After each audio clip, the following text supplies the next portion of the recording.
యేసుక్రీస్తు నామంలో మీ అందరికీ శుభవందనాలండి. ప్రభునందు ప్రియమైనటువంటి వారలారా గమనించండి. ఈరోజు మనం గనక ఆలోచించినట్లయితే ప్రపంచం మొత్తం కూడా ఈ నెల సంబరాలతో, ఆనందంతో, సంతోషంతో యేసుక్రీస్తు యొక్క జన్మదినాన్ని గురించి అందరూ కూడా సంతోషపడుతూ ఆనందిస్తూ ఉంటారు. నిజంగా అందరం కూడా సంతోషించవలసినటువంటి విషయమే. అయితే ముఖ్యంగా మనం గమనించవలసింది ఏమిటి అంటే, క్రీస్తు ఈ లోకంలో మన కోసం జన్మించాడన్న సంతోషం అందరూ సంతోషించవలసిందే. అయితే క్రీస్తు పుట్టుకను గురించి సెలబ్రేషన్ చేసుకునేటువంటి విషయాల్లో కొంచెం అందరూ కూడా జాగ్రత్తలు పాటించాలని ప్రభు ప్రేమను బట్టి తెలియపరుస్తూ ఉన్నా. అన్యజనుల ఎదుట ఎక్కడా కూడా దేవుని నామానికి అవమానకరంగా లేకుండా, ప్రజలు ఎవరిని కూడా ఇబ్బంది పెట్టకుండా ఈ క్రిస్మస్ పండుగను జరుపుకోవాలి.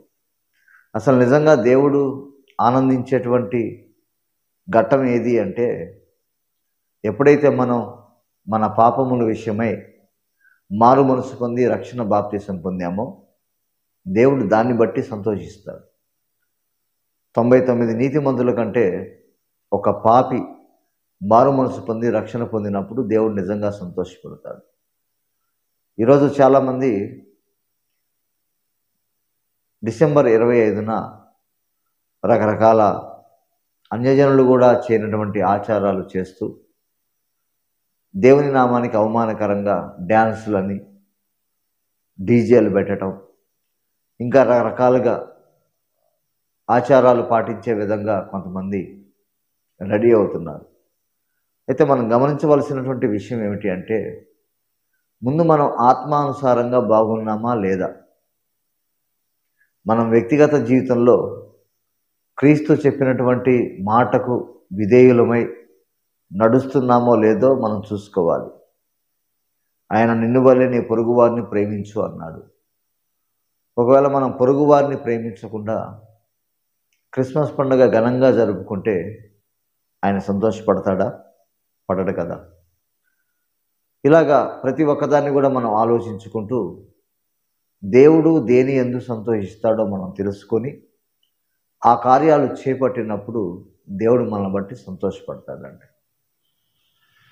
ఈరోజు చాలామంది క్రిస్మస్ పండుగ జరుపుతూ ఉన్నారు, కానీ అసలు దేవుని ఉద్దేశం ఏంటి? క్రిస్మస్ పండుగ జరుపుకోవటం తప్పని నేను అంటలేదు, కానీ క్రీస్తు నామం ప్రకటించబడుతుందా? నిజంగా క్రీస్తుకు ఆరాధన కరెక్ట్గా మనం చెల్లిస్తున్నామా? మంచిగా ఆరాధిస్తున్నామా? ఒకసారి మనం ఆలోచించుకోవాలి. నిజంగా మనం అలా నడిచినట్లయితే ఖచ్చితంగా దేవుడు సంతోషిస్తాడు. ఈరోజు చాలామంది క్రిస్మస్ పేరిట కొత్త బట్టలు కుట్టించుకొని, మంచి వంటకాలు వండుకొని కొంతమంది సినిమాకి వెళ్తారు. మరి దాన్ని బట్టి దేవుడు ఆనందపడతాడా? పడాడు కదా. కొంతమంది మంచి డ్రెస్ వేసుకొని ఉదయం చర్చికి వెళ్ళి, పండగ రోజు చర్చికి వెళ్ళి మధ్యాహ్నం నుంచి బార్ షాప్కి వెళ్ళే వాళ్ళు కొంతమంది ఉంటారు. దేవుడు దాన్ని బట్టి సంతోషపడతాడా? పడాడు కదా.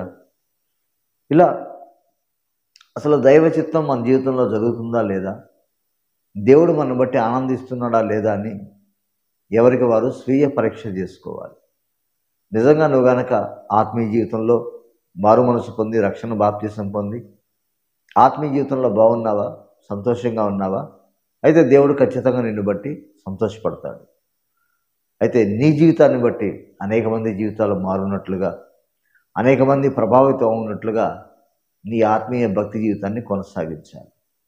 అంతేకాదు, ప్రభువు ఆనందించేటువంటి ఘట్టం ఎవరైతే మారు మనసు రక్షణ పొంది ఆయన చిత్తానికి లోబడుతూ ఆయన ఆజ్ఞలను అనుసరిస్తూ ఆయన కొరకు బ్రతుకుతారో వారిని బట్టి దేవుడు ఆనందించే దేవుడై ఉన్నాడు. కనుక క్రిస్మస్ పండుగ సందర్భంగా మీ అందరికీ తెలియపరిచే విషయం ఒకటే, అన్యజనులు ఆచరించినట్లు ఆచారాలు, డ్యాన్స్ ప్రోగ్రాములు, రకరకాల వీధి నాటకాలు, మనం ఏదైనా ఇతరులకి సందేశం ఇస్తే అది క్రీస్తుని గూర్చినటువంటి వార్త అయి ఉండాలా. నశించుతున్న ప్రజలు దేవుని గురించి ఆలోచించి రక్షణలోకి వచ్చే విధంగా మన ఏర్పాట్లు ఉండాలా. అంతేగాని డ్యాన్సులు, రకరకాల డ్యాన్సులు, సినిమా పాటలు పెట్టుకొని యువత చెడిపోయేటువంటి ఘట్టాల్లోకి వెళ్ళకూడదు. మన దగ్గరికి ఎవరైనా వచ్చారు అంటే వారు నిజంగా ఆనందించే విషయంలో, దేవుని మహింపరిచే విషయంలో సిద్ధపడాలి. కానీ అన్యాచారాల వైపు, రకరకాల డ్యాన్సులు, రకరకాల పద్ధతుల్లోకి వెళ్లకుండా జాగ్రత్తగా యువతను కాపాడుకోవాలి. మనం యువతరానికి యేసు ప్రేమను ప్రకటించాలి. యువత యేసు కోసం నిలవబడాలి. యువత యేసును ప్రకటించాలి.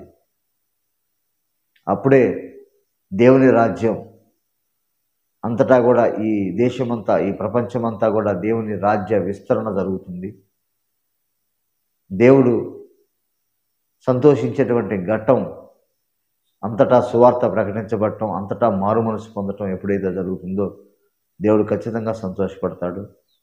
ఈ క్రిస్మస్ని గత క్రిస్మస్ లాగా కాకుండా, అంతకుముందు గడిచిపోయినటువంటి క్రిస్మస్ లాగా కాక, ఒక ప్రత్యేకమైన తరహాలో ఈ క్రిస్మస్ను జరుపుకోండి.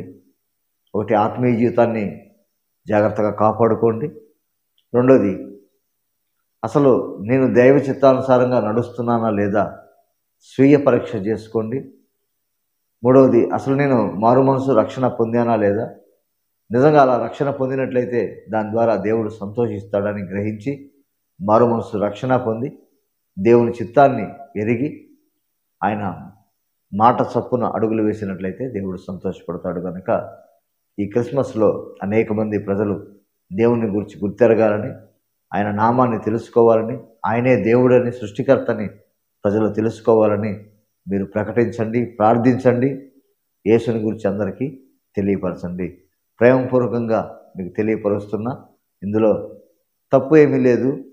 ఎలా జరుపుకోవాలో మనం తెలుసుకొని ఆ విధంగా జరుపుకుంటే ఖచ్చితంగా క్రీస్తు ప్రేమ వెల్లడవుతుంది. కనుక మీ అందరికీ తెలియపరుస్తున్న ప్రేమపూర్వకంగా మీ అందరికీ ప్రత్యేకమైనటువంటి వందనాలు. Praise the lord.